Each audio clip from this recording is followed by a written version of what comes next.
புதுவையின் இன்றைய முக்கிய செய்திகள். அரசு பணியிடங்களை நிரப்பும் போது வயது தளர்வு அளிக்க வேண்டும் என்பதே அரசின் எண்ணம் என்று முதலமைச்சர் ரங்கசாமி தெரிவித்துள்ளார். வில்லியனூர் மாதா கோவில் குளத்தில் புனித நீர் ஊற்றும் நிகழ்ச்சியில் ஏராளமான கிறிஸ்தவர்கள் கலந்து கொண்டனர். தமிழக வாழ்வுரிமை கட்சி நிர்வாகி மீது மேலும் ஒரு வழக்கு போலீசாரால் பதிவு செய்யப்பட்டுள்ளது. பாகூர் ஏரியில் ஆடிப்பெருக்கு விழா சிறப்பாக கொண்டாடப்பட்டது.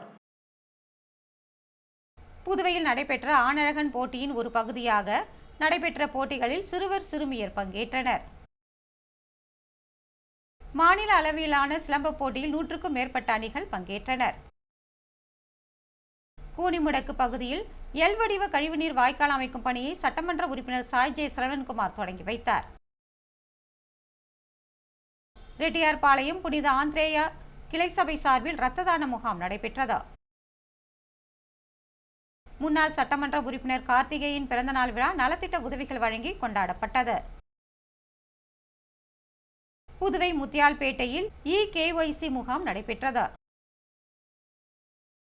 கூடுதல் விலைக்கு மதுபானங்கள் விற்பனை செய்த 4 கடைகளுக்கு கலால் துறையினர் சீல் வைத்துள்ளனர். மணக்குள விநாயகா கலை மற்றும் அறிவியல் கல்லூரியில் நடைபெற்ற கருத்தரங்கில் சிறார் கதைகள் இடம்பெற்றன.